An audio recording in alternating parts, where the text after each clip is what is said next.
online as well.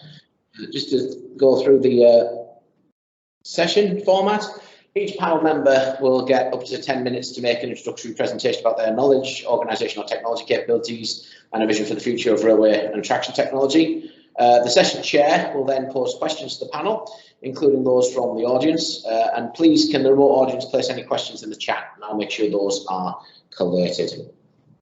So the chair for this is Richard Fluin, who's the Technical Director, Railway Systems for Arcadis. We also have Noel Dolphin, who's the UK MD from Furrer+Frey.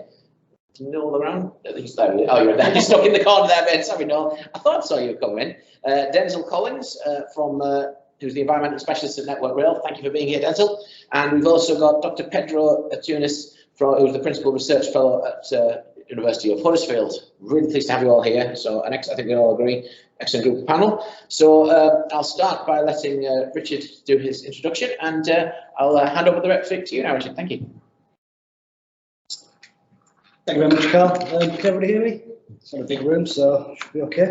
Yes, and thank you for the opportunity. Those of you with sharp vision will notice that I'm not Pierre Fayette. I'm in fact Richard Fluin. Pierre was going to do a presentation around some of the areas of novel electrification. I kind of got handed this as a bit of a hospital pass, so what I've decided is I'm going to sort of talk about some of my thoughts that are affecting the industry at the moment from a traction power point of view. I'll use some of the slides, but they don't entirely correlate with what I'm going to talk about, but please do bear with me. So my background, I've basically been a sort of advocate for overhead line systems and railways for the last 22 years. Making a case in terms of capital cost, the benefits of performance of electrification, the efficiency and reliability, and all of those kind of elements that sort of feed into business cases that allow electrification systems to be built. And we all know that the last 20 years has been a little bit up and down in terms of that investment and the commitment to do that. It's as the generation that's going to see a bi-mode train brought onto a high-speed line on the East Midlands, I think the future generations of electrification engineers will probably look at us back in history and see that as quite a dim and retrograde step. But hopefully we'll be talking about more future-looking and sustainable solutions for railway traction in this section. And I'm really looking forward to the debate we'll have with the people in this room here and obviously online. So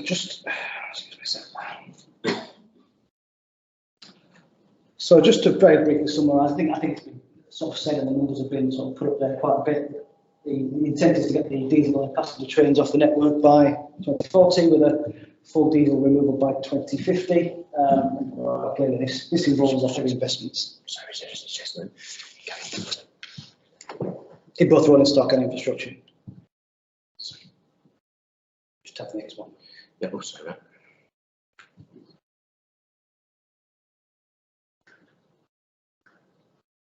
Actually, on that one, that's fine. Cool. Probably goes without saying that there's been some challenges.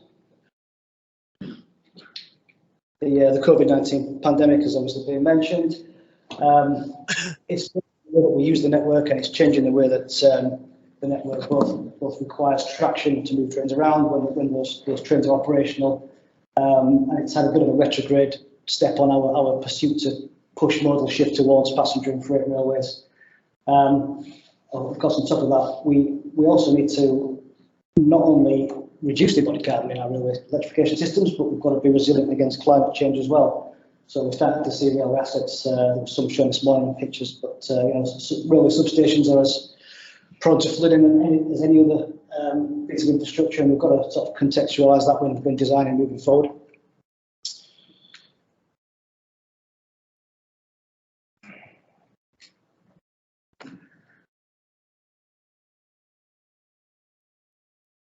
Okay, this slide is sort of making the case for 25 kV. I'm not going to go through that one. I think that's kind of a given, but this is a sort of an economic style slide which just sort of make the case for electrification over diesel. It's a bit of a high level slide, so there's a lot of nuance missing from that, but it just sort of sets the scene for me really.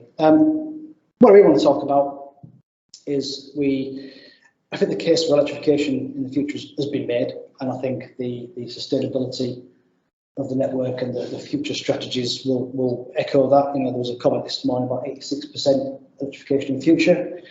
Understanding that in the periphery there's other solutions required there to remove diesel, and some of the other sessions are dealing with that in maybe more interesting way than mine, but who knows.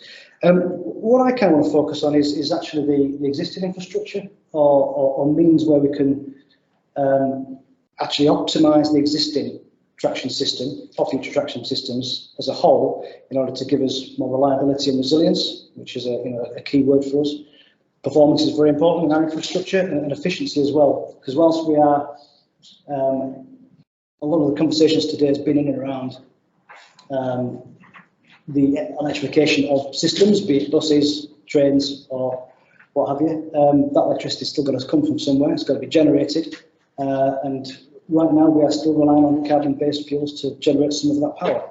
I was very interested in the comment this morning about we buy 100% renewable electricity. It doesn't really work that way. Until we've got all renewable electricity in the country, then I think it's a bit of a statement that's hard to back up.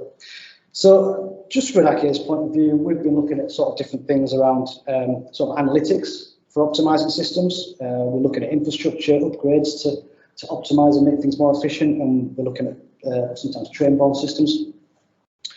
In terms of analytics, sort of just give you a few examples.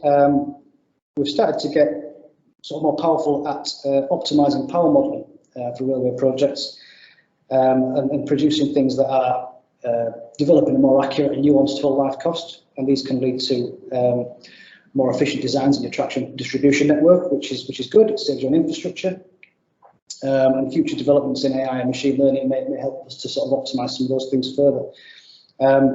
In terms of integrating that power simulation study that we do with operational timetables, but particularly as we kind of shift to a different dynamic away from a high density morning and peak rush hour to a more kind of homogenised passenger flow, it has different demands on the traction system, and that means that the infrastructure that's fixed that you've got might not necessarily meet what you need.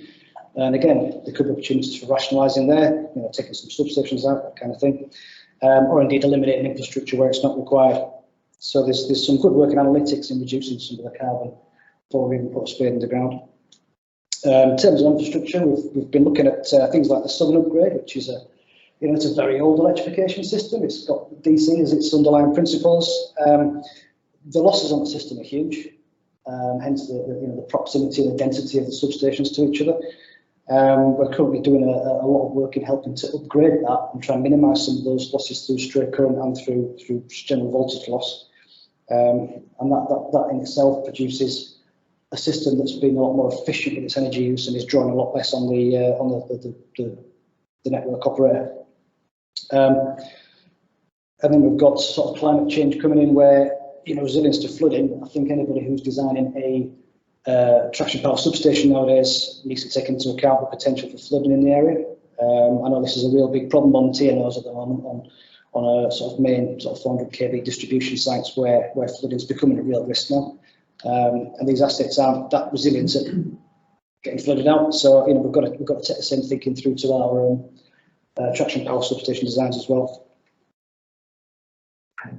Just sort of stepping back to the third rail area as well. I know it's not much of a theme, but we're currently looking at actually removing infrastructure from the system. So currently there's a third rail system that runs into Euston from Watford, and that is running along the line where HS2 is going to be. We've done some modelling recently to prove that we can actually replace the third rail system there with a battery system. So the trains do the last portion into Euston on batteries rather than on third rail. So we can take away the DC, take away the straight current issues and all the immunisation problems that we get with the DCS interface as well. So again, it's some of the analytics and sort of clever thinking that's actually sort of optimising the system and making things more efficient. And also on the rolling stock as well, we're seeing quite a large programme of retractioning of some of the electric trains to put on more modern, efficient motors, and that in itself is also reducing the amount of energy take from the grid, which is again making the whole system more resilient and more efficient. So those are just sort of some of the ideas that sort of came to me when I was asked to do this, and I'm sure you've all got sort of other ideas and questions around that. And I think it'd be an interesting debate. I think what we'll do now is maybe save us a minute and move on to Noel, if you're next up, I think. And I'll pass you over to him. He's going to talk about, let's get through my slides.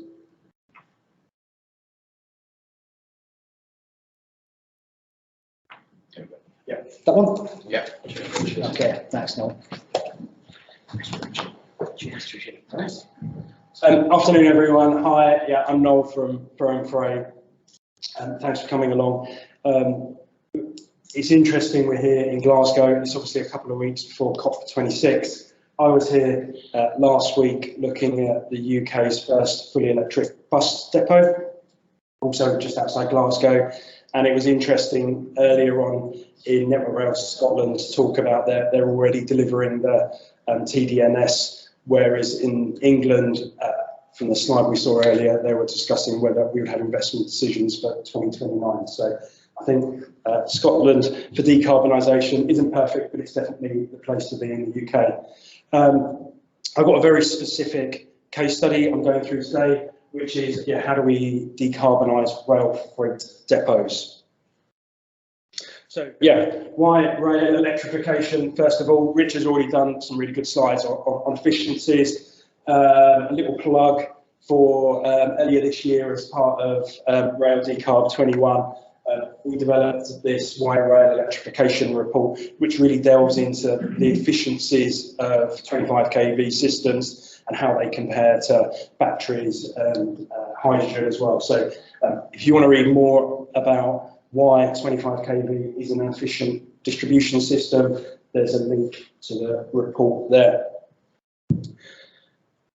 And that feeds into Network Rail's traction decarbonisation network strategy. So there's a map. It's actually from Rail Engineer magazine, but it's essentially combines the maps in Network Rail's paper. And what you see in the darker coloured lines is they're the lines that plan to be electrified by 2050 or 2045.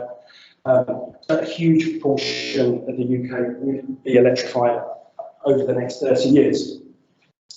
What that leaves, though, is islands of electrification. So how do you decarbonise the places that aren't on the map? And in particular, what we're looking at is how do you decarbonise rail freight depots? Probably one of the most important things for decarbonisation of the whole transport network is modal shift. So it's really important to get passengers and rail freight onto the rail network. The railway is a hugely efficient method of moving people and things around the country. So I've got some facts and figures there, but for me, what's really important is we will be moving to electric rail freight in the future. There is a very small amount of infill schemes that link some of our national lines together that will enable a lot more electric rail freight. And the DfT have already said that that's going to be one of their priorities for funding. So again, we would at some point soon be having much more electric rail freight across the country, and there are lots of good reasons for electric rail freight. So an electric train is a lot quicker than the diesel equivalent, so we can have faster freight trains which free up more capacity for passengers. But again, it comes back to islands of diesel at depots. So hopefully this video might play. No. Oh, it is playing. Yeah, cool. So this is the Bounds Green Depot, which is in North London, which serves East Coast Main Line. And what you can see here is movable conductor bar, which is essentially our initial idea. So traditionally, that depot is an electric depot on East Coast, which is a fully electric railway line. Trains would just come in and go out, and they'd be serviced in the depot. Very little kit was on top of the train. However, with the new Azumas that came in, they have a lot more hotel equipment, so things like air conditioners on the roof of the train.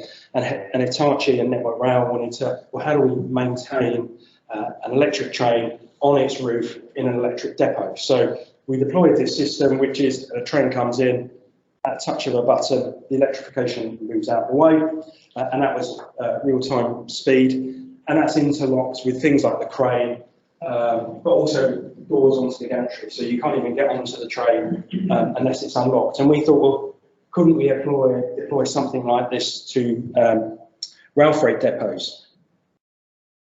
So, yeah, so essentially this is the idea. A electric train comes in fully loaded, under electrification.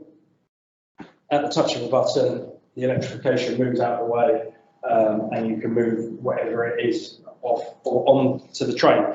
And you only need this movable section at the actual point you are loading or unloading. In this case, we've got shipping containers. So Rail Midlands Forum put out a call for, has anyone got any ideas of how to decarbonise rail freight depots in December last year? So we put in our pitch, and then in February this year, they asked us to come in and present that. And at the end of the presentation, they gave feedback to everyone who pitched, and they said, well, yeah, we like your idea. We've got no money. Perhaps the DFT have money, and there is a competition next month that's closing. So we had a couple of weeks to write a proposal to Innovate UK and the DFT, signed by, that's an extract from the letter on the right, signed by all the major rail freight operators in the UK. In July, we won. In August, we got a contract. We have a contract requirement to complete the project by March next year, and that's to actually build it at a rail freight depot. And anyone who's worked in the railways, and I have for several decades, knows that building a project in that time frame is very stressful. So yeah, so in the end, so we won.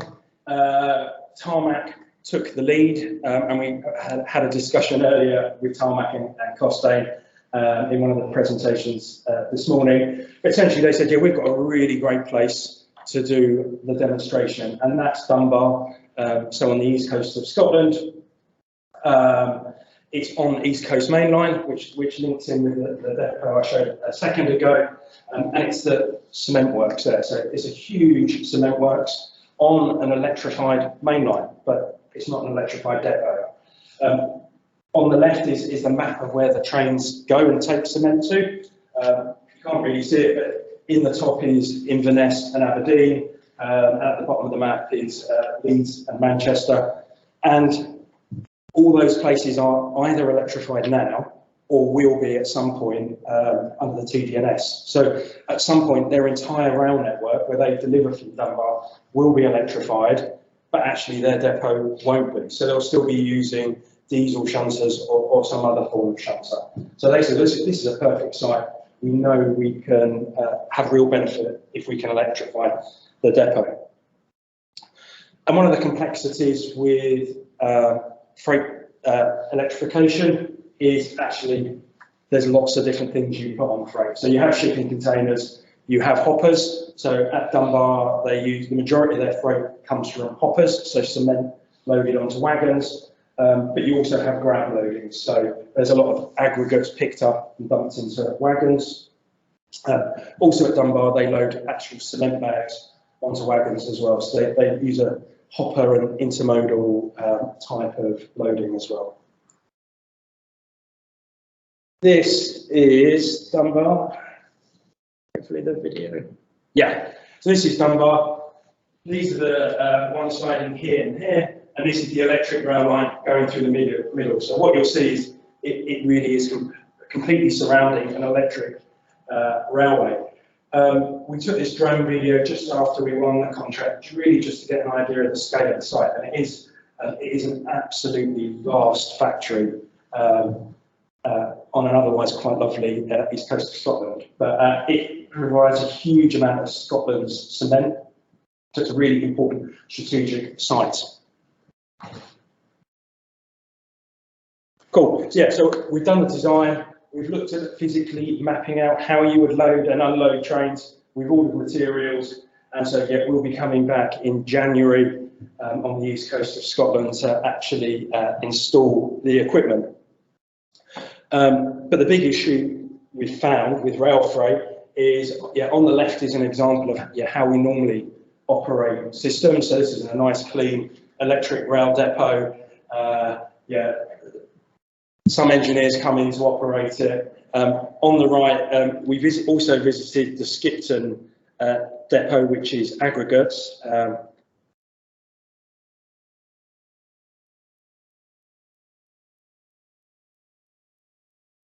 Apart from the issues with electrical clearance that I'm sure Richard will be thinking of straight there, it's just a completely different environment. It's, you know, we're dumping aggregates and water or cement onto wagons. It's quite a tough environment to electrify. So the big piece of our work is, yeah, how do you take something designed for a nice clean electric depot and make that a lot more robust to be working outside, but also in a dirty environment of, say, a cement plant, or in that case, an aggregates plant.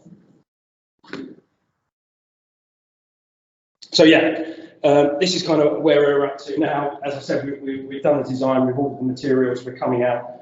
Our demonstrator is going live by the end of March. That's an open invitation. We're inviting all the freight companies, but anyone else who's interested to come and see in March is more than welcome to come and see real trains with pantographs being loaded at the depot. And the reason the DFT has really funded this project, as part of a range of other projects in rail freight, is really to show you can decarbonise rail freight. And it's not just about passenger trains, but if we want to move more materials by rail freight and in a decarbonised way, we're going to have to deploy lots of technologies very soon.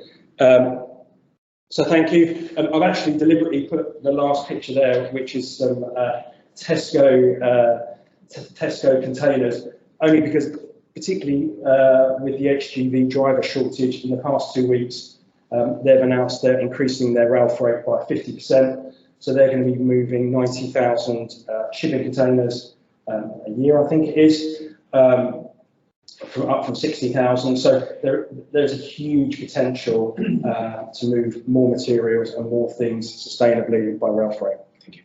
Cool. Thank you very much. Next up, we have Denzel. Thank you very much. Thank you very much, and good afternoon, everyone. So my name is Denzel, and I'm an environment specialist working on the decarbonisation programme at Network Rail.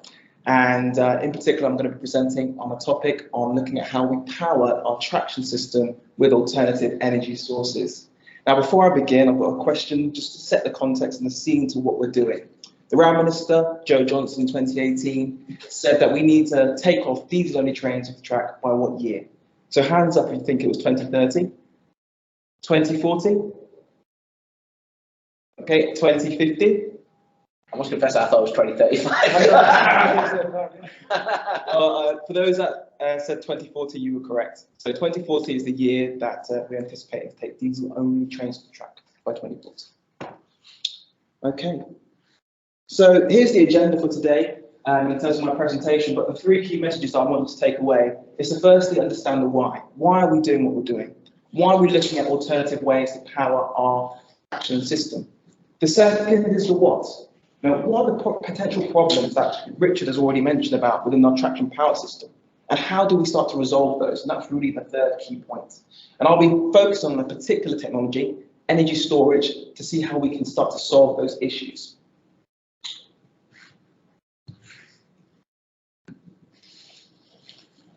So let's start with setting the scene. We've got international, national, and corporate policies, strategies, and targets in place to enable us to transition towards a green economy. We've got the COP26 that's happening, that's underpinned by our Paris Agreement. We've got the national policy, or let's say the legislation, such as the Climate Change Act 2008, that stipulates that we need to become net zero by 2050, and in Scotland, 2045. And we've got our corporate policy and strategy. In particular, the example I give here is the environmental sustainability strategy that Joe Newington was presenting earlier. And there's a number of milestones that underpin and help us as a business, as Network Rail, transition towards a greener business. We've got the renewable energy and storage trials, looking at pilots. And one particular case study that I can allude to is the scheme that we've done in Aldershot, where we connected a small solar farm to connect to the older shot switches on the southern DC traction system. And currently the team are working, or have worked on that project, are now working on a larger scale, almost 4 megawatts in terms of installed capacity at a site in Salmeston. So that gives you a context as to this is what we can do, and this is what we can achieve based on the strategies, the legislative drivers that we have as a business, but also as a country, and furthermore as internationally as well. So we've understood the scene and the why behind what we're doing. But what about the problems? Well, the first problem that we see within the traction network is around the supply versus demand. There's an imbalance within our traction system where we can't necessarily manage the energy management capability at the moment. We've got a supply from the generation of regenerative braking within our trains. We've also got a demand that changes on an instantaneous basis from minute to minute, where we're looking at more passengers, more loads, and the conversion of diesel to electric. So we need to manage that more stringently. Next is the constraints. Our infrastructure is got serious capacity limits. It's got potential ratings of our transformers, of various other components that make up our traction sphere. And in particular, these constraints have been suffering from various peak loads where our infrastructure has exceeded, or at least the loads that are on our network has exceeded the supply constraints, or the FSC or CSC, which is the firm service capacity and conditional service capacity limits. So we need to understand a bit more about how we can start to alleviate those constraints within our network. Another key aspect is intermittency, especially when it's in the case of renewables. If they're connected to the traction system, how do we start looking at ways in which we can not only decarbonise and get an environmental gain, but also how we can improve operational resilience and ensuring that we've got a reliable source of supply. Receptivity. There are many instances, specifically in the southern DC network, where there is lots of regenerative braking potential. And if we can capture this through another solution, whether it's an energy storage system, for example, then we can save millions of pounds on that rail's energy bill.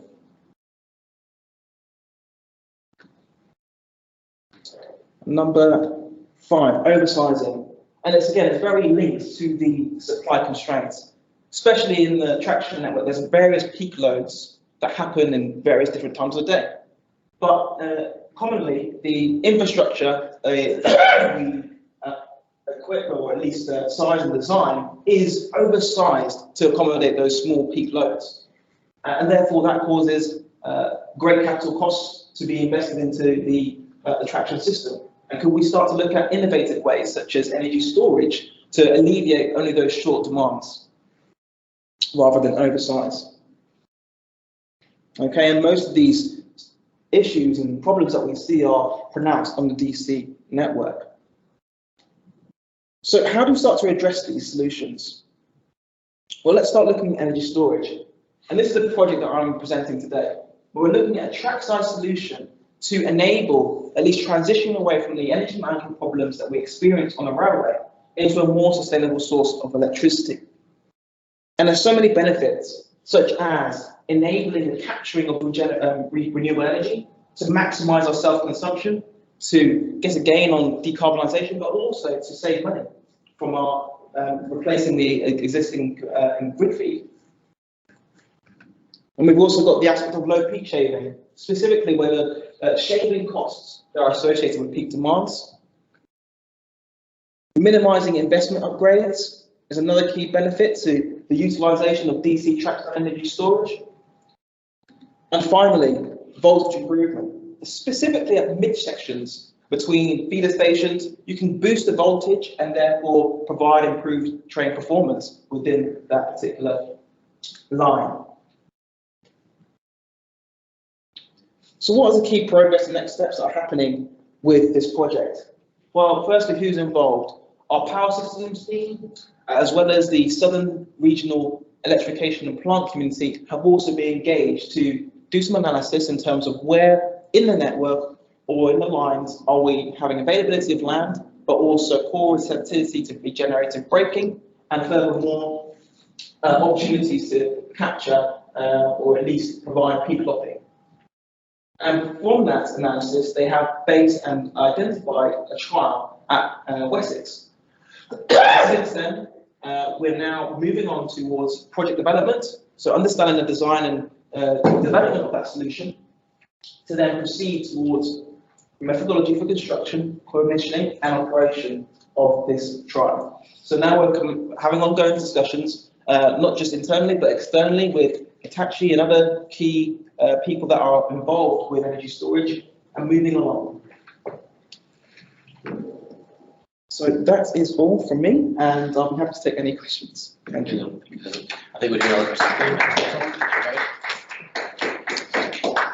Well done, Denzel. That's very good indeed. And next up, we've got Pedro from the University of England. Huddersfield. I've never pronounced it wrong. Hello everyone, I'm Pedro from the University of Huddersfield Institute of Rural Research. At Huddersfield, we have a Pantograph-OLE team that develops dynamic analysis tools to analyze Pantograph-OLE interaction. We use these tools to several applications, from evaluating the performance, study operational issues, check if there are systems that are incident prone, or help in the design of new pantograph or new catenary systems. We've been developing these tools since 2005, and we have keep on adding advancements on these tools, to a point that today, on this presentation, I would like to give you a quick flavor of the dynamic analysis tools that we use and employ for either for our own research or for consultancy work to support the railway industry, and particularly electrification. So our main tool is called PantoCat. It's a dynamic analysis tool to evaluate the Pantograph-OLE interaction. It has several capabilities. It can do several types of studies depending on the objective that you want to study or analyze.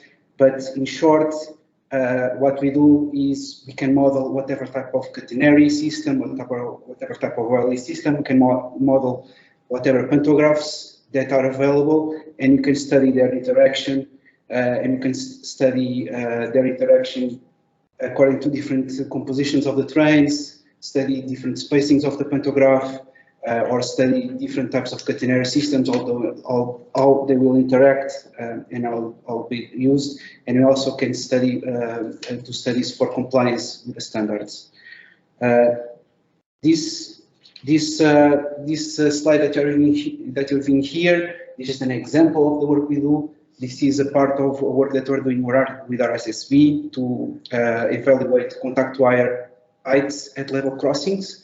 And this is just a small simulation that we did that included a catenary model with a gradient and to a cross level, and then a gradient back to a tunnel. And we were able to understand how the contact forces between the pantograph and the catenary go along this route, and understand what are the issues here on this part. Other work that we do, for example, is that we work closely with a company called Pantograph-OLE, and we usually validate their designs, their catenary designs that are supplied, in this case for SNCF. So in this case, Pantograph-OLE asked us, please validate our design that is going to be installed in France, and SNCF actually demanded us to do this type of tests before we install the system.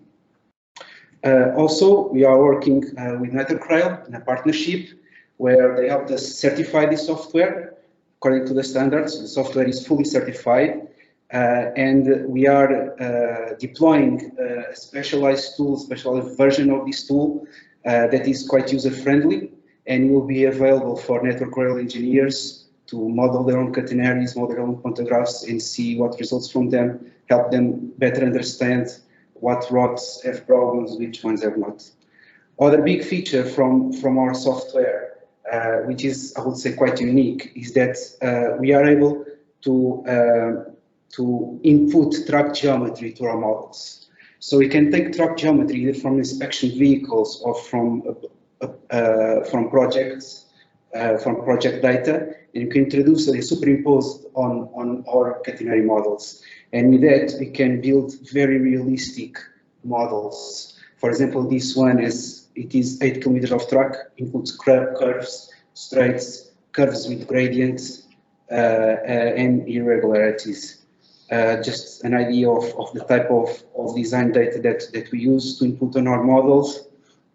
We can include irregularities, and this is just one of our major models, one of our most complex ones. Maybe it's a bit difficult to interpret what it is, but it's actually a junction of two pairs of lines merging into one.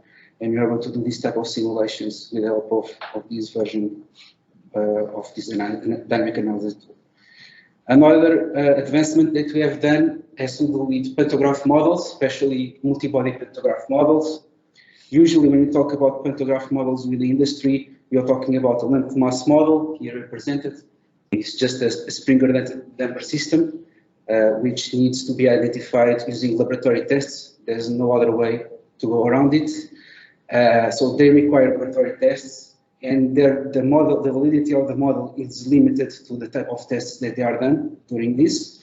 And not only that, the major problem here is that after you get this model, it's quite simple, it's actually accurate, but it has a big limitation, which is there is no physical representation of these elements on the real pantograph. So we cannot optimize, we cannot study the pantograph itself, we can just use it as a simple model. Our solution is to develop a multi-body pantograph model, where from technical design data, we can build what we call multi-body models. They are physical representation of every component of the pantograph that is essential to be analyzed and simulated. And we also can include this on our simulations. And just an example of this type of work is a collaboration that we had with Siemens, where we are actually using this analysis to help them design a new pantograph for the conventional line network. So we can, with this type of tool, we can modify masses, modify springs, modify any type of damper on the system, and quickly assess their impact instead of doing prototypes and analyze them. To finish, I would like to show you our latest, let's call it dynamic analysis tool. It's contrary to the other tools, it's not a numerical tool, it's actually an experimental test bench that is funded by Ukraine. I can show here a video of the rig working. Its commissioning final tests were 2 weeks ago. Everything is all right.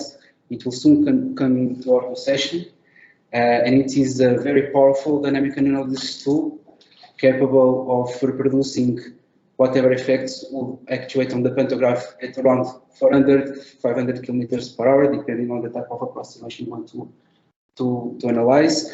And it's for us, it's a test tool. It's another tool that will help us not only continue our research, but also offer several services to the industry, where we can characterize the dynamic characteristics of the pantograph, or do hardware-in-the-loop tests, or even do endurance tests. I actually participated on the final commissioning test of this. Was a 16-hour test, continuous, on a pantograph, and it's maybe a bit boring, but quite exciting for me. So, as I was saying, this tool will have several features. It also includes what we call a real-time computer that will be able to control the test rig itself but also run simulations in parallel. And this can be whatever simulations, can be simulations for doing some active control on the pantograph, for example, to improve Pantograph-Catenary contact quality, or can be, for example, a simulation of an OLE line that is actuating in conjunction with a test rig. So at Huddersfield, we find that Pantograph-OLE interface is an area of great interest. There are many challenges, and there are many ways that new technologies can come in, and we hope to continue to develop these tools and continue to help support the industry in developing either more complex or more important tools that's to target the needs of research and the industry. Thank you very much.